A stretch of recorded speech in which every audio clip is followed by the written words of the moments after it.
Podcasting Director Chris Mosier here at Progress, Texas. Every day is Earth Day, and we were proud to be invited to host a wide-ranging panel of terrific Texas environmental advocates during the recent EarthX conference in Dallas. What follows is our panel hosted by Advocacy Manager Reagan Stone, featuring representatives of the Environmental Defense Fund, Public Citizen, the Sunrise Movement, and Environment Texas. Enjoy. I drove about 8 hours to get here, so I appreciate each and every one of y'all being here today. I came from Alpine, Texas, between the Big Bend and the Permian Basin. But I want to say, to start off, welcome to EarthX 2025 and the Progress Texas panel titled The First 100 Days. So how to advance American environmental policy in 2025. And I'm your moderator, Progress Texas Advocacy Manager Reagan Stone. First, before we get started, a little bit about us. Progress Texas is a rapid response media organization, and we like to say while campaigns come and go, we're the permanent home for progressive media in action right here in the Lone Star State. So thank you again for EarthX for the invitation and for all of y'all joining us here in Dallas today. We got a wonderful panel today, and I look forward to getting you all to your happy hours later, so please stick around again, and we also will have some time at the end for a little Q&A from the audience. With that, let's get started. So as we near 100 days into the new presidential administration, I'm seeking to find out what are the largest challenges identified by environmental organizations, and how are organizations adapting and fighting back against Trump. You know, this is going to be a wide range panel covering topics from the current federal government overreach to local grassroots power, the importance of young voting blocs to campaign finance reform. We'll chat about corporations and environmental justice, bipartisanship, greenwashing, frontline and marginalized communities, and everything in between. So it's going to be a tasty one. But let's get to know our panelists first.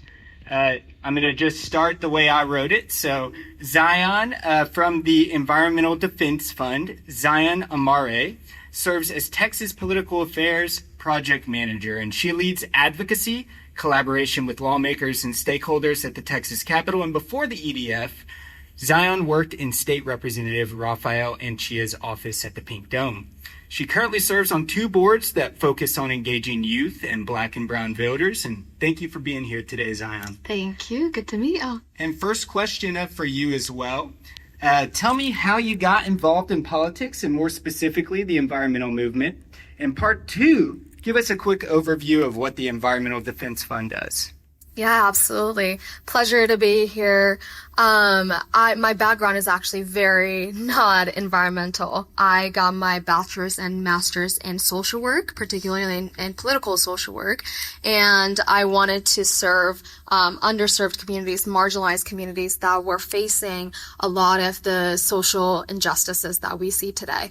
And I got involved in the environmental space because there was a lot of overlap with the social work population, our clients that we serve, and the environmental injustices that we see, particularly, for instance, here in Houston, or here in Texas, in Houston area, there's a lot of communities that are Black and brown that are disproportionately impacted by climate change. And so I wanted to make sure that my political advocacy background and education is equipping me to advocate for these communities and making sure that we're seeing tangible changes on the ground, on the local, state, and federal level.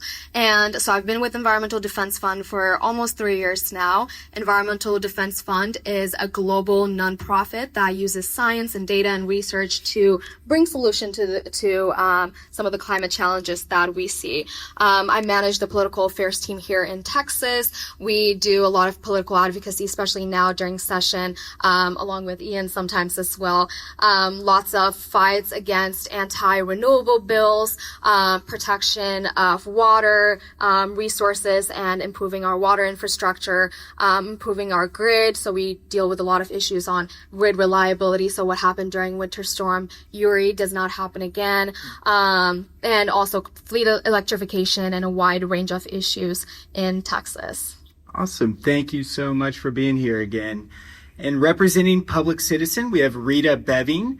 She has a 30-year legacy of advocating for citizens and environmental issues. She's worked with the Sierra Club, Clean Water Fund, and lobbied the state and national capital, and helped shape the city of Dallas's comprehensive environmental and climate action plan.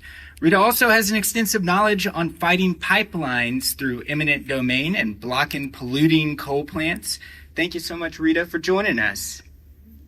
So Rita, is there anything I missed in your intro? And more so, can you give me a background on what Public Citizen has been up to in these last months and more of what you've been up to in Austin? Well, thank you. Public Citizen is a group founded in 1971 by Ralph Nader. We're over 50 years old. We only have an office in D.C. and in Austin, and I'm the North Texas satellite. We work on consumer protection, campaign finance reform, getting big pharma to reduce medical, prescriptions and make those pricings fair.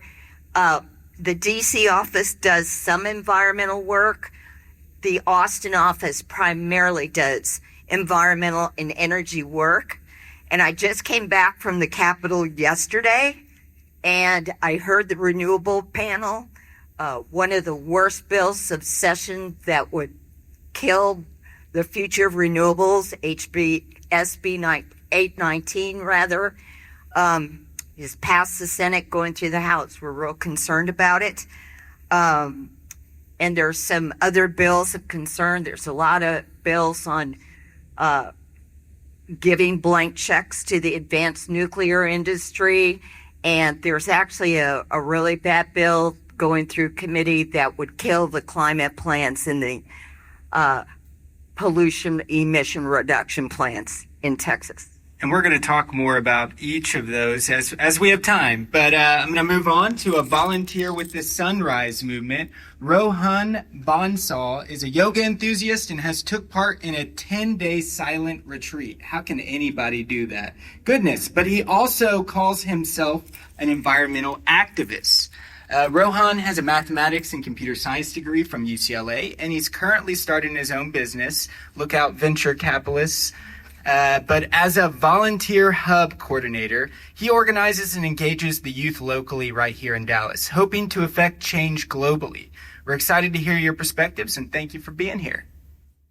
Thanks for having me. Rohan, when I think Sunrise Movement, I think, Occupy Wall Street or sit-ins, things like that, social justice, right?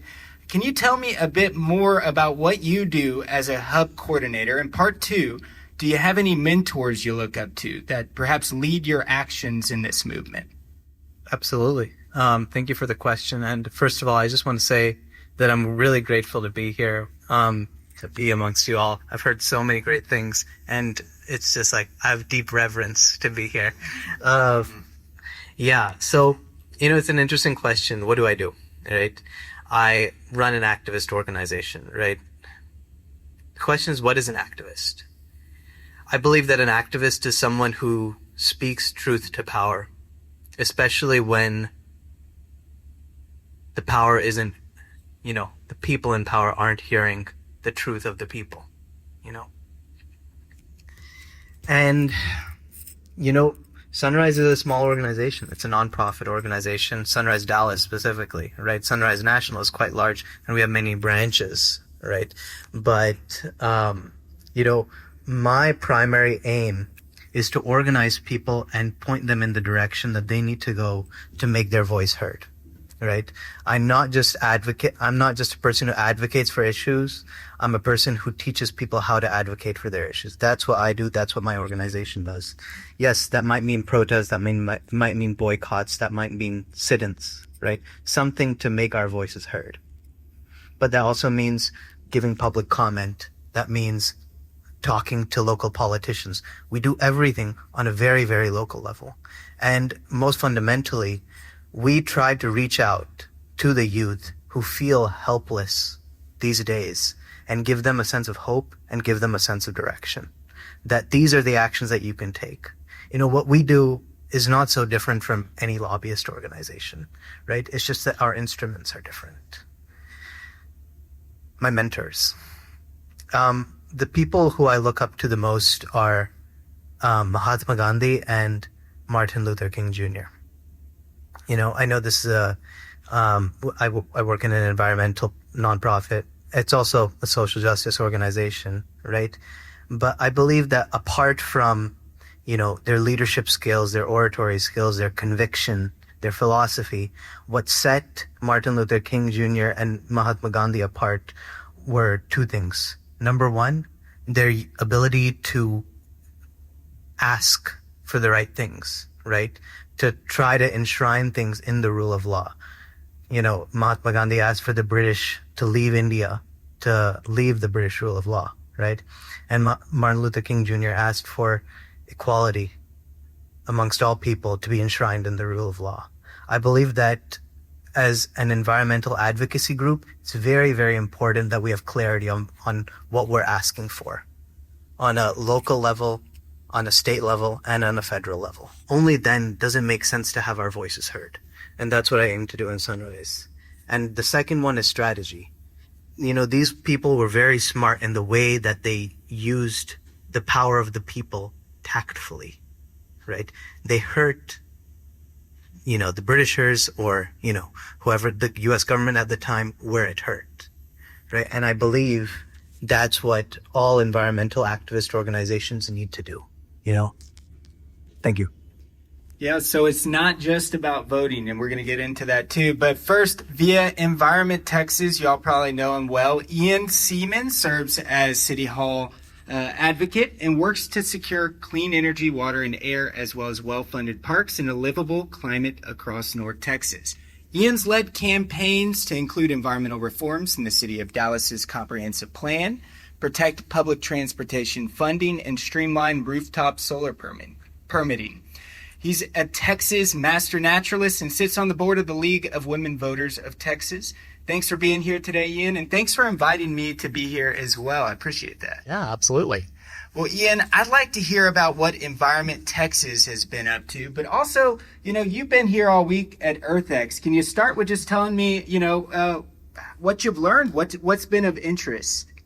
Yeah, absolutely. So, not to be cliche, but I think that my favorite thing about EarthX is really getting a lot of people from very different stakeholder groups all at the same conference in the same place for a whole week and just seeing what happens. So having the opportunity to have conversations with people that are outside of your bubble, I think that is really important for shaping how you move about the world, but especially how you do advocacy, especially here in Texas, where we do have a very diverse number of stakeholder groups, to be sure. Environment Texas started in 2007. We're part of Environment America. Environment Texas is a transpartisan advocacy and education organization, like you said, working for clean air, clean water, as well as parks and wildlife and a livable climate for all Texans. We really try to differentiate ourselves from that point of view of bringing everybody to the table and moving forward there. We think that it's really critical, especially to win the hearts and minds of people and to move together on these issues that are very important to us, like the environment, like climate. Well, thank you again, Ian, for being here, and thank you to all of our panelists. Before we really get into how the sausage is made, I want to lead us in with some light here first. So in 30 seconds, really quickly, what's a recent win that you within your organization are proud of? Ian, start us off. Oh, this is easy for us. I'll give you two quick ones. So in 2023, Environment Texas won $1 billion for Texas state parks. Yeah, that's the largest investment for state parks ever in the state of Texas. We are really excited about that. We passed with supermajorities in the House and the Senate and got 76% of Texans voters to agree on something, which is funding our state parks. And then, really quickly, In December, we also won a settlement against ExxonMobil. So the final appeal went through, and we won the largest ever settlement under the Clean Air Act against ExxonMobil for violations at their Baytown facility. Fantastic. Zion, anything you want to lift us up here at the beginning? Sure. I'll start with it's currently ongoing, but in the Texas legislature, we are working on a groundwater infrastructure bill that is moving through session, which we're very proud of. And Environmental Defense Fund also played a very key role in the passage of the Inflation Reduction Act on the federal level. And so seeing the billions of dollars of investments that communities are receiving is very, very good. And we also have a strong legal defense team right now that's playing a large role in making sure that these investments are protected, and we're blocking any rollback attempts that the administration is making. So very proud of our work on the federal, local, and statewide level, and we have a lot of initiatives such as the Moms Clean Air that are doing the important work of protecting children and communities from the harms of climate change. So very proud of our work. Ooh, fantastic. And Rohan, I'll be honest, this question started with you at lunch because you were just talking about all the cool things that Sunrise has been up to. Tell us about one or two real quick. Yeah, so most recently, I don't know if you guys have driven around Dallas, but there are a lot of parking lots here. And it's intentional because, there are minimum requirements about the amount of cars that like commercial enterprises need to be able to support, right? But this reduces the amount of area that exists for housing, specifically affordable housing or just housing in general. So one of the initiatives that Sunrise had was to reduce the minimum amount of cars that commercial enterprise would need to support, right? So we successfully did that this year, which is a pretty good thing. So hopefully more affordable and green housing coming into Dallas. Another win that we had just last year was free DART. So Dallas Area Rapid Transport is free for all kids under 18 years old. That was one with, I can't just say just by us, but there's another organization called Data in Dallas, which also does great work. So yeah, those are things that we were a part of and helped achieve. Fantastic. And Rita? Well, I will say that Public Citizen has thrown 12 lawsuits against the Trump administration in the first 100 days. And yes, we've had some wins there. And also we were instrumental in getting the CCAP passed in Dallas, and I've been around it ever since we got it passed. I'm now a technical advisor on the Environmental Commission, and I think in the last 2 weeks, we killed a bad bill that would have affected renewable energy. A lot of our time at the Capitol is killing bad bills because it's tough to get the good ones through. Thanks. That's exactly right. I love hearing about how, especially advocacy folks, can kill or modify bills without taking a stance on them. That's something I'm really interested in. But let's get into more of the jazz here. So 94 days today of the Trump administration so far. We've left the climate accord in Paris, had a barrage of executive actions, orders on coal, orders on LNG export permits, cutting EPA staff. I mean, the list goes on and on. But due to the large number of executive actions that have taken place over the past few months, it's been difficult for me, let alone the public, to keep up with this. So question for everybody, and we'll go one by one.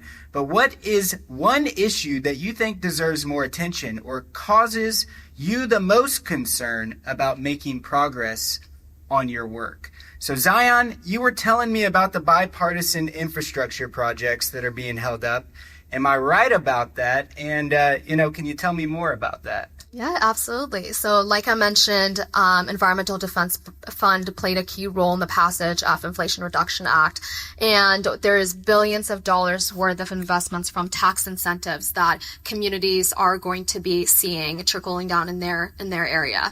And so one of our key roles this year is protecting those tax incentives.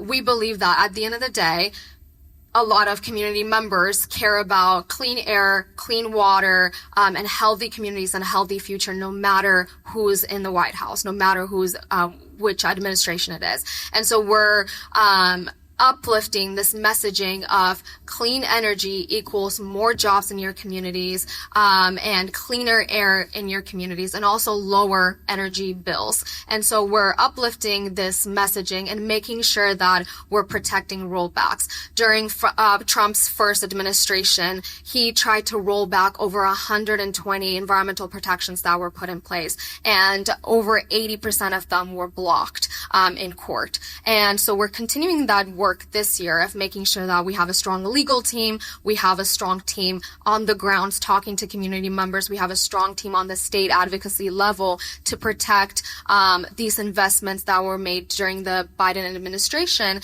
and ensure that America is a competitive place for the energy market. Absolutely. And, Rita, yesterday we were talking a little bit about how you feel like everything's going backwards, especially around the state capitol. I felt like that for a long time. But, one concern I think we both share is definitely money in politics, but also that big money, and you were noting how it's connected to this nuclear power comeback. Can you expand on that a little bit for me? Well, it's disconcerting about some of the money that you have these groups pop up before the legislature starts. Stewards of Conservancy, or the Coalition for Critical Infrastructure. And they're basically front groups, okay? And for instance, there is a big push for advanced nuclear reactors, which frankly, the technology is pretty unproven, and it could take you 17 years to even get the thing off the ground if it's not completely abandoned first by the project manager. There is a group well known to all of us. It's called the American Legislative Exchange Council, or ALEC. Last year, they passed advanced nuclear bills to help fund advanced nuclear in 25 states. We have a local group down in Austin called the Texas Public Policy Foundation. They are backed by ALEC, and they are very much behind a bill that just got passed in one house regarding basically giving a blank check to get advanced nuclear going forward. And it's not a loan, guys. It's a grant. They don't have to pay it back. If they go belly up, they're not going to have to pay back the state. And we tried to get that changed. Unfortunately, it's going forward. But in the meantime, there are two bills going through both chambers on expediting uranium permits. Oh, shock, because it's related to nuclear, right? So they want to expedite nuclear permits where they do not have to go through the type of permitting they have in the past. So we're going to have an explosion of uranium mining in this state if these all get to the governor's desk. Nearly $1 billion, I think, is what that just payout is. Yeah. So Ian, I don't have a lineup here, but what's concerning you most? Ooh, I would say I'll try to highlight something that is, definitely not talked about as much. I was reminded in the previous panel there is also the loan office of loan programs, and those loans are extremely important to our infrastructure here in the United States. And under the IRA, that specific office was given a substantial amount of money so that they could invest across the United States in new power facilities, clean, renewable power. That office's loans being in jeopardy now is very concerning to us. I think that something a little bit wider that I think has wider consequences that Sion touched on is the regulatory rollbacks as well. So that is a problem across the board with environmental issues. I would say I'm going to highlight two quick things. The Endangered Species Act, redefining harm in the Endangered Species Act so that now habitat is not included in that. That has, could be terrible implications for us because obviously if you don't have habitat, you can't live somewhere. If there was no habitat for humans in Dallas, there wouldn't be many of us. And the same goes for any other type of animal. Another one related to regulatory rollbacks, my last one will be specifically over clean air. So how many in the room know that there was supposed to be a change regarding particulate matter here in the state of Texas, whether or not we are actually meeting the law whenever it comes to air quality of particulate matter?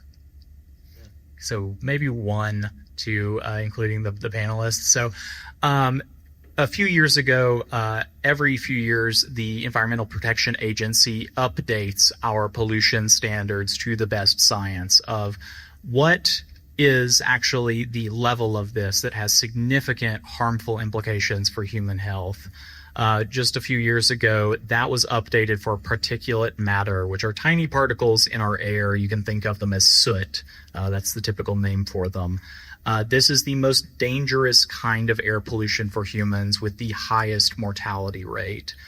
That standard was updated, and under that updated standard, pretty much every single major Texas city would be in non-attainment status for particulate matter. That was supposed to go into effect in this last year, and what we saw is that the governor and TCEQ held that up, and that is still in limbo today. So we are not officially yet in non-attainment, not because we do not actually meet the standard, we do not, but because just simply the paperwork has not made its way through the system. And I am very troubled by the fact that the Environmental Protection Agency, that the federal government is not holding Texas accountable in the way that it should be, because this is one of the most meaningful things for all of us in this room. Is the air that we breathe clean and safe? DFW and North Texas friends, Progress Texas is excited to invite you to join us in celebration of our 15th anniversary in Dallas. Come meet and mingle with political movers and shakers, lawmakers, advocates and activists, and just plain cool Texans who, just like you, are digging in for progress in the Lone Star State and loving every minute of it. Tickets and sponsorship opportunities are available now at progresstexas.org. Thanks to generous folks like Howard Cleon, Charles Zeller, Pamela Pearson, Chuck Cruz, Amy Forehand, John Mazzaro, and many others for their kind support. Join them and us to celebrate 15 years of progress on Monday, June 9th in Dallas. Details and tickets now at progresstexas.org. Lots of concerns. One more, though, I think that's really important, Rohan. What y'all are doing to ensure that people that are working with Sunrise know their rights so that you can protect your people, whether they're protesting or they're being activists in any way, especially, in this time right now where protesters are being called a name that I don't even want to use right now. They're being called environmental terrorists in some way. Rohan, what are y'all doing to prepare for, this new age right now? So, thank you for the question. So, Trump's policies, or intended policies, basically, we're anticipating two issues, right? One issue is that Sunrise loses its nonprofit status, right? This is because it's an activist organization, right? It's an organization which is active and actively dissenting against what the administration is saying, right? Our goals and the administration's goals are not aligned, right? And we've seen Trump threaten other organizations with the same thing, right? There's Sunrise Dallas, which I'm a representative of, and then there's Sunrise National, which is a larger organization. If such a thing happens, then Sunrise National, which has the resources to fight such a like legal battle with the federal government, we'll do so, right? On the local level, all we can do in Sunrise Dallas is, once again, be activists, raise our voices, and make sure that we're heard. And we have to do this in a way such that the people who are protesting with us are safe, like you mentioned, right? This means that we have to know our rights, and we have to educate the people in our community about their rights, right? So that they can come out. You know, one of the key aspects of this administration is governing through fear, right? And, you know, I mentioned Gandhi earlier, right? One of Gandhi's philosophies was that, you know, the Indian people actually gave power to the British through concession, right? If we do not continue to speak, if we say that our dissension is unsafe, right, we are playing into what they want. And that is effectively what I believe that my role as an activist is, to say that, yes, there is fear. There is a level of risk with what we're doing, right? But ultimately, we do have to make our voices heard. And, you know, there are different types of protests, different types of boycotts and sit-ins. Some are more confrontational, some are less confrontational, right? Last thing I want to say is this, that one thing that we're very concerned about, I'm personally very concerned about, is that protest, the ability of someone to come out and speak their mind against the views of the current administration, any administration, you know, on the local level, state level, federal level, has not ever been outside of the political system. It has always been a part of the political system, right? It always has been a part of the political system. It is a very, very dangerous precedent to set that this should not be a part of our political system, which is what I believe the current administration aims to do. So I hope that answers the question. It absolutely does, and thank you for your work. So we've heard some wins, y'all. Don't forget that. We've also heard a lot of concerns. And now let's move on to, you know, some strategies during this odd time that we're in, of course. Rita, you said that y'all are going to keep legal battles on Trump no matter what. Of course, is there anything that's changed, you know, since maybe we talked yesterday, but besides the sheer number of lawsuits brought in only a short few months?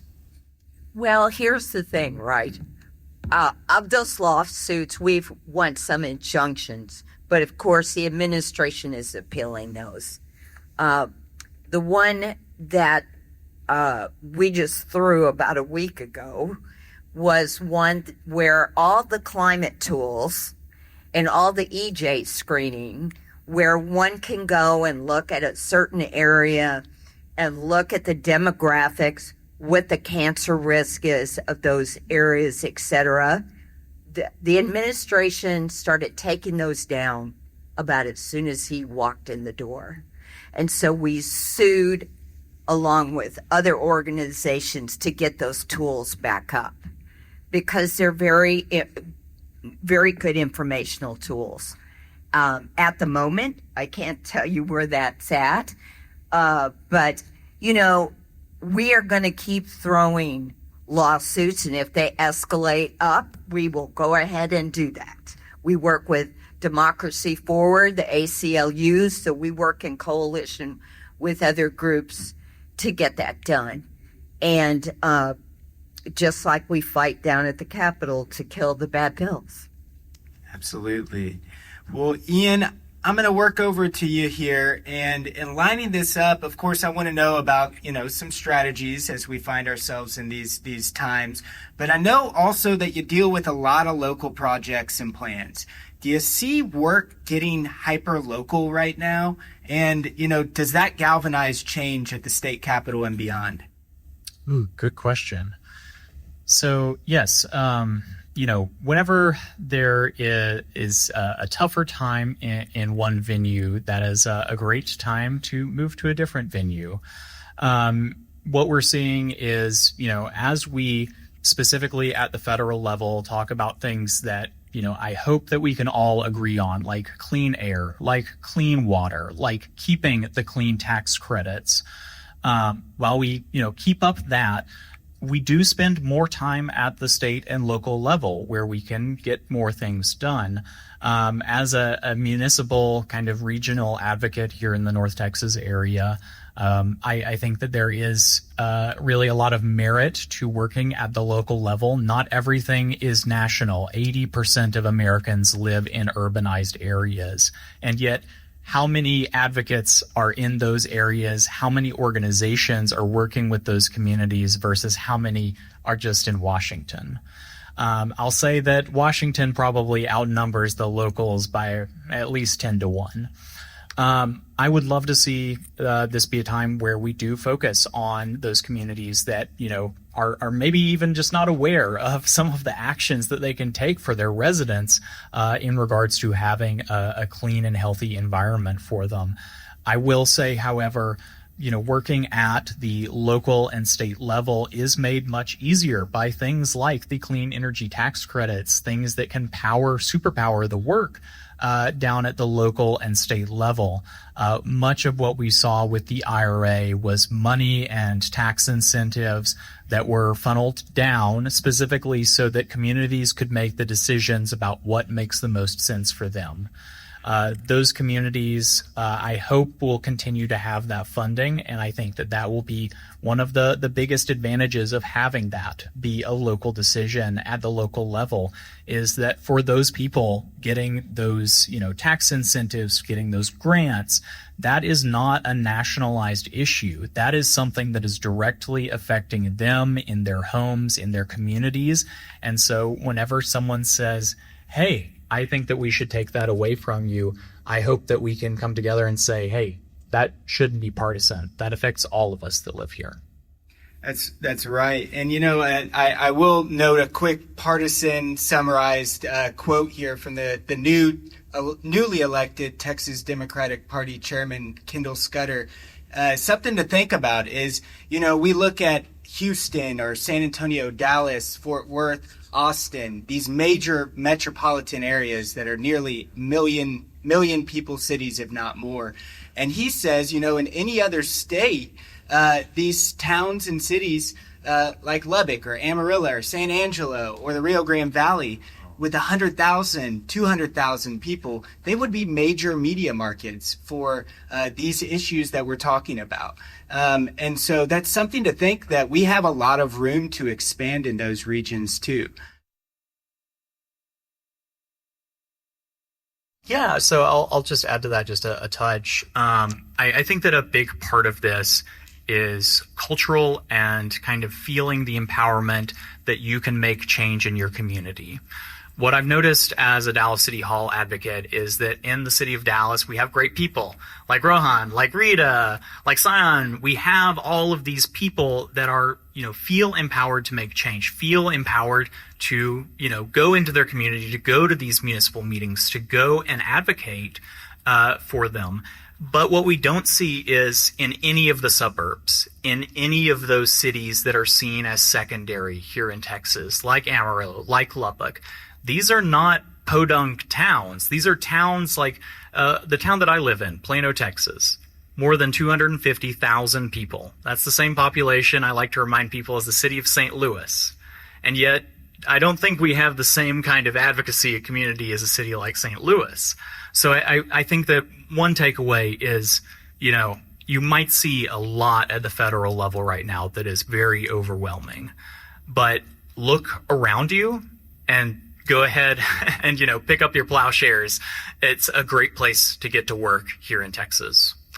Very good, very good. And, moving on to Rohan, we, talked a little bit about strategies, solving, the problem of getting the youth involved in every, this literally would be a political consultant's dream. How do I get the youth to vote, to be politically engaged, right? If we look at 2020, the presidential election, there was a huge increase. 22% or more of our under 25 age bracket and millennials came out to vote. And then in 2024, that actually just evaporated, went away. I think, we can all say that there's something around maybe a peace movement in Gaza that could be a reason. But I know environmental issues is a huge part. So why are the youth so important to the movement or politics in general? And how do you get them involved? How do we turn them out to be voters? Well, like you mentioned, in 2020, more people, I think more youth got out to vote than in 2024. In 2024, I'm sure there were not really candidates that you wanted to vote for in the first place. Like, the youth might have felt that way. I can't speak for all the youth, but, I can speak to the challenges that Sunrise faces with the youth. One thing I want to say is that there's really no problem with the willingness and desire of youth to get out and make change, right? That we have in spades, right? Young people don't want to just sit on their phones or sit on their laptops and watch the world burn. We want to see something happen, right? The question is, how do we do that? The systems which create climate change, which create greenhouse gas emissions, are so big, right? The way I like to put it is that we have created a way of living dependent on greenhouse gas emissions, pretty much, right? How do we change that, right? And that's why I think many young people feel helpless. I think that's where Sunrise comes in. And I think that's where we can give clarity. We can give direction. We can give them a sense of hope that, hey, these are the solid actions that you can take, which will move the needle, right? They will not do everything, but they will move the needle. I really, really believe this, that, decarbonization, the goal that I think everyone here is for and wants, right, is not possible without the next generation, without this generation, without the broad support of all entities involved, all stakeholders in our economic system, right? The youth are the coming generation who are going to be the major stakeholders in the economic system. Yeah, and so it sounds to me, like the late and great Ann Richards might have said, and I got her socks on right now, y'all can't see, but she said, we got to make the table bigger, right? And so that sounds to me like the youth need a seat, or rather, we need to invite them in, everybody that has different views on this. I think that, it's an interesting way to phrase it, that we need to invite them in, right? The truth is that no one's inviting us in, right? We need to take our seat. We need to pull up a chair and put it at a very cramped table already, right? I think that's the situation that we're sort of in right now. And just briefly, I want to say that another challenge that we sometimes face with the youth is, or just like in our organization as a whole, is siloing, right? Of environmental issues, right? This organization is dedicated to this. This organization is dedicated to this. When, what we as Sunrise are trying to do at this point is trying to build a large coalition for action, right? Like I mentioned earlier, right? I don't believe that, any of our carbon, whatever our goals are possible without the work of Rita, without the work of Zion, without the work of Ian. We need to work together for this to be possible. Like, every single person in this hall, this Congress of Conferences needs to be involved in this. So, yeah. Thank you, Rohan. So Zion, we're back over to you. The Environmental Defense Fund is known, of course, to be bipartisan, and it works with interest groups from the grassroots local orgs to multinational corporations. First, I'm asking, how does everybody get on the same page? Is there going to be any, movement with that in 2025, or any new strategies y'all are discussing or messages to play around with this year? Yeah, I'll start with the last question and move up. And Rita touched on this too.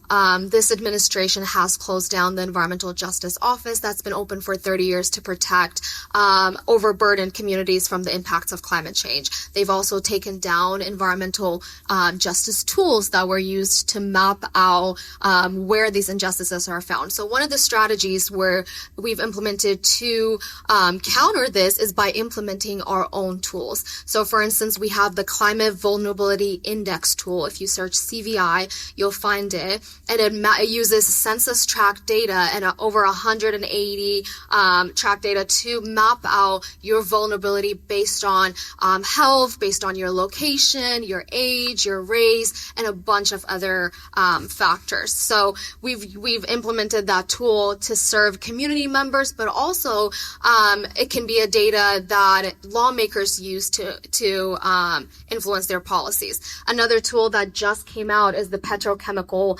map. And again, maps out where petrochemical pollution is coming from, who's responsible for that pollution. So facilities, it maps out the facilities involved in this pollution, and who's impacted by it, who's responsible for it. And again, this is a tool that, especially now during this administration, at a time where a lot of these tools are being taken away, we're putting this to the table and making sure that communities have access to this, lawmakers have access to this, and other nonprofit organizations have access to this. We have an Inflation Reduction Act tracker that shows what the tax incentives are, how much money that those incentives have brought, and also which ones are being shut down or being frozen. And so again, one strategy we're using is just implementing our own tools. And then messaging is a huge one. How do we connect what's happening federally and this message we're seeing federally to the lives of community members that are directly experiencing the impacts of climate change and pollution? And so the messaging that we have is clean air, is investments in clean energy are bringing more jobs into communities. They are having clean air, making sure that we have healthy communities. And it's also lowering energy bills. So regardless of who is in office, regardless of the administration, we're fighting for clean air, clean water, a healthy future, and just uplifting that messaging. And then what you said about how do we bring all stakeholders together? Yeah. I think Environmental Defense Fund is known for our science, and we're a global leader on science and data and research. And so we have areas of expertise, and we join with other stakeholders that are working on those issues. Now, are we going to agree on everything with Environment Texas or Public Citizen or other nonprofits? Most likely not. But with the places that we do agree on, again, putting communities, putting people at the center of it, how do we make sure we're banding together to use our resources? We can bring the science and data and research. Another organization will bring their expertise and fight, again, for a healthier future and for a healthier community. So we collaborate where we can, and we don't focus on agreeing on everything, but on just places that we do. 100%. And information is power, and people first. I'm already on board. Yeah. So one more circle of questions. We're running out of time here, but I want to make sure I do leave time for a couple of questions. So we'll answer these as quick as we can, but do them justice as well. Ian, I want my heartstrings pulled, and I want to know what these frontline communities are. Who are they? If you can't give me an exact story, can you tell me about the people that you're lifting up at City Hall? Yeah, definitely. So at City Hall, we are always talking, with the residents in the room, hopefully. So that is part of what we do, is watchdogging City Hall. Of a lot of community members do not have the time to check the meeting agenda and check the minutes from the last meeting and then trace back through the minutes of meeting after meeting to 2 years ago whenever this topic was first talked about. A big part of what I do is looking through all of that information, being the eyes and ears so that we can highlight things as they come up. Another big part of my work is working with all of the great partners that are already located in Dallas. Obviously, we already have a good many niches filled in our ecosystem here. The role that I try to play is bring our skills to the table for the community and saying, hey, what can we do? Where do we fit into this? We do not want to duplicate the work that is already being done. One great example of that is with Texas Conservation Alliance, as well as Audubon Texas. They have been providing this great service called Lights Out Texas, part of this national campaign over the last few years, where they advocate for large buildings turning out those lights that are facing the sky so that during migration season, they don't blind birds and, have the hundreds run into buildings. This was caused by, this program came about because of a building, off of Galveston that had hundreds of birds run into it all at once, one huge flock, and all die because of these lights. They've expanded that program over the years. They've gotten all of this great data from doing surveys, and they have found out that, hey, the convention center in Dallas is the most deadly building in the city for birds, with 30% of all bird deaths in downtown Dallas alone caused by this one building. Audubon, Texas has some great advocates, not in Dallas, unfortunately. Texas Conservation Alliance, a 501c3, is much more comfortable in the data and education space. They reach out to us and say, hey, you are the one at City Hall. You are the one that, can talk to these people. How do we get this done? So we are working on with the multi-billion-dollar renovation of the Dallas Convention Center, getting bird-friendly glass design and lighting for that convention center with council support. Fantastic. That's beautiful. That's beautiful. And if we haven't already been doing swivel head in here, we're going to do that real quick again. Rita, when I was a kid in the 90s, I remember on broadcast TV, similar to Good Morning America, there was a segment about clean energy, and they would show some windmills and then pose reasons why natural gas was so darn clean. This was on Good Morning America segments. Come to learn, this project was funded by an oil and gas company. How is that even possible? Lying to me as a kid, of course, and I'm heartbroken. And is that still happening today? Well, I remember, because I was on the board of Sierra Club locally and on the state, years ago when we were saying natural gas was a bridge fuel, okay? Now, so there is greenwashing in that respect today. Unfortunately, our state environmental agency, the TCEQ, when it comes to applying for grants for cleaner vehicles, you could get a grant for a CNG vehicle.